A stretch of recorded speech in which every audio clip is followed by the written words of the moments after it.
CHICKEN. Use the code chicken in the shop. CHICKEN.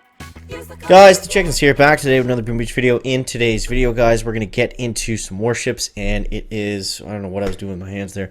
It is very exciting because we finally hit diamond rank. Oh my god, it's been such a struggle. So I'm going to go over everything that you guys need to know to get there as well, and what we're going to do for the rest of the season. So, if you're fed up with this warship season, and you feel like you need to have instant training to compete, make sure you're using the code Chicken in the shop. We do a giveaway at the end of every second month. There is one coming up at the end of March, so in a few weeks.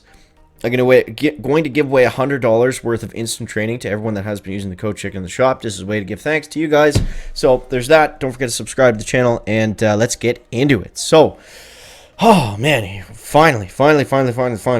Now, we got up to rank 21, and I was on a pretty good streak. I actually would have continued, except I lost my win streak by 1 second. I'll show you that match. It was pretty crazy. And I stopped pushing because I want to make sure I secure my next couple diamond chests, because they are very important to what we're going to unlock and upgrade next. So let's take a look at that. Now, the biggest thing that got me here was, number one, we had to go back and get a couple things. The biggest thing, believe it or not, was cannons. We had to unlock cannons. To get cannons, I had to get smokes.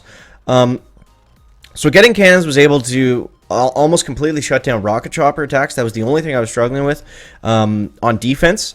I wasn't having any issues on offense. I was getting pretty solid times, but some of those rocket chopper hits, they were taking my base down to 3 minutes. So if you guys are having the same problem, make sure you get cannons. As soon as you get cannons, use this base. Take a screen grab of it. It's great. And you will not have any more problems with rocket choppers. I promise you that. So, from there, what we did before that, we went up, we grabbed the troop damage. Make sure you have this multi-node on switch to 2 boom cannons. Grab your bombardiers. That's what you're going to need. And yeah, it's essentially all we really did. And I also got rockets up to rank 3. So I'm going to be pouring my next chest tokens into getting them to tick 4. And we are on our way to get shock launchers next. That is going to be the next upgrade. That's going to help us out even more. Hopefully, that's going to push us into 22, where we can get another rank chest and then just kind of chill out there for a little bit. Because we look at what's coming next, it's very important to look at this before we get into some of these attacks. So to get to 6 engines and to get to heavy choppers, that's a ton of keys. It's going to take a very long time. And essentially, the only thing past 6 engines, we got a nice proto there. Everything is offensive. Critters, artillery, scorchers, heavy chopper, Everspark, Cryoneers. It's all offensive. So what we want to do before we go to 6 engines, is we want to make sure we have a ton of defense. We got a really beefy base. That's what we want to do. So we want to get shock launchers. I would probably, this prototype isn't that important because it's only level 1, so it's not that strong. But we want to have shock launchers, we want to have all our cannons, we want to have all our extra boom cannons, and then we're going to grab a sky shield before we move on forward. That's what most people seem to be running, is a sky shield in the back.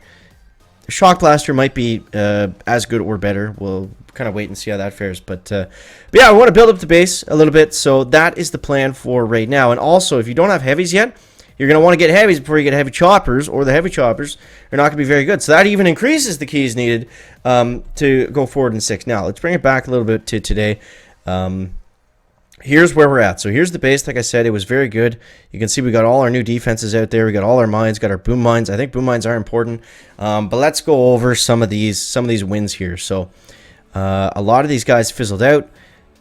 That guy had a bad time. But yeah, you can see it was right around here that I added the cannons, and that just really slowed everybody up, because it's not just that it's going to stop rocket choppers, it's also going to, the more buildings you have, it's going to take bombardiers longer to get through your base.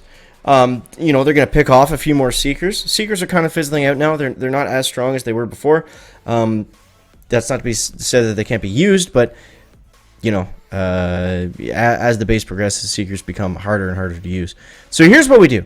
Now, let's take a look at the drop first. So basically what I do is I'll drop 6 bombardiers right on the ramp, and I'll spread them out quite a lot. The point of doing this is so they don't all group up And so they don't all, if you throw them all out on one flag, you get the guys that are on the very far left. They have to walk all the way over the side before they start walking forward. We want them up and through the flags and targeting stuff as quickly as possible, because all these battles come down to just 1 to 5 seconds for the most part. So I delay drop a boat of riflemen there just to keep them fresh, so they're not all dying to the same splash damage. And then right here, I was starting to panic a little bit, because you see, I lost all my front riflemen. I have none of them in front of me. I have lots of mines, lots of boom cannons, and lots of rocket launchers that are all going to be targeting my bombers right here in a sec. So basically what we do, I believe I did throw out a shock somewhere. No, okay. So we just held on here. I knew I was going to be able to bring back the troops with Kavan.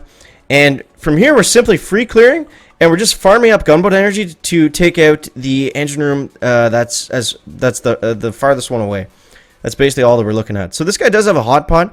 It's not the end of the world. I mean, as long as, the hot pot's not going to come in range of the bombers unless they are... I did try to shock there, a little bit too late, but it's not going to target the bombers unless they walk literally over top of it. So, you got to be careful of it, but, it's not going to cause too many issues as long as you can see it, in advance, and get it to pop up for a rifleman or a warrior or a heavy or whatever you're using. So... And this is basically how all the attacks end. As soon as the bombers have their last shot that's going to take down this engine room, that flare is already gone. It's already out and gone. Then we're going to worry about shocking stuff. First priority is get that flare out as quickly as possible. All right, let's go over one more here. What do we got? 226. This one wasn't too bad. So yeah, more or less the same thing. We'll show you the drop here. Now, if they don't have any defenses on the front, it's not as important to get the spread drop down. But yeah, you'll see this is essentially just a copy and paste hit. It's the exact same. We'll speed it up a little bit to push through it. But yeah, you see all the riflemen die at the very beginning. Then we come in. I believe we get a second wind off. And then we just start to free clear. Free clear, and we're using our extra gunboat energy. Now we're getting the second wind. It's important to look at where Kavan is before you use the second wind, because you want your troops to split. Whenever you're using bombers and whatever else you're using, you want them to split to both sides. So if one side's looking a little bit weaker than another, that's when you want to use the second wind, when Kavan is on the weaker side. So you see right here, as this one is going down, you see this flare is already in the air. It's already in the air. It's moving. And then as soon as it lands, that's when we're going to start to shock stuff. Right? So you got to be careful about mines here. Now, also look at this. When you're flaring this engine, this is something that I learned today, actually, I started doing. Look at how close the bombers are to this engine. Now, if we're flaring this engine, they'll actually target it from farther away. So even though this engine is further away from the bombers, they actually target it sooner, because the way they walk around the walls and the corners is they always stay tight to the walls, which causes them to do this goofy kind of this goofy kind of zoning where they just get really close to the engine, and it can throw you off, and they can walk like straight into flamethrowers or straight into hot pots. So that's definitely something to be careful of. Now I'll show you guys this last one, because this was just a heartbreaker. Oh my god. Now this guy I went up against, and he had max rocket launchers. Now this base we see right here, this is the max rocket launcher base. For whatever reason, this is what everyone's using. Now you see this guy, he's got maxed out mortars. He's got max rockets, like I said. He's got the extra boom cannons. He's got the boom mines. He's got all the defenses. So this is essentially where we want to be in the next couple days. This is kind of the base that we want to be shooting for. Now, you see right there, I opt to take out the rocket launchers instead of targeting the engine rooms, because here's the thing. I know that since this guy has such a beefed up base, he has put all of his tokens and keys into his offense. Wait. No, chicken. All of his tokens and his keys into defense. Therefore, he's going to get a slower time on us, because he's not going to have as much offensive power as we do, taking a more kind of balanced approach. That was my theory anyway. So I played it safe, and I didn't want to risk fizzling. I'd rather finish the base at a slower time than be too reckless, because the max rocket launcher bases, if we're using riflemen, like, look how quickly the rockets will rip through these riflemen. So they're not gonna provide a decent shield very long. It's literally 2 shots, or no, it was more than that. Whatever. It's about 1 volley that kills them. So they're not gonna last very long. So that's why I took down those 2 on the sides. So then we can work our way up through these ones, shock clear as needed. And it ended up being the right choice. I mean, we still lost the battle, but it's only by seconds. So I mean, I'm okay with that. But yeah, so that's basically how we wanted to hit these base. Play it a little bit more conservatively. Know that since he has more points in the defense, he probably has less points in the offense. Whatever that ends up looking like.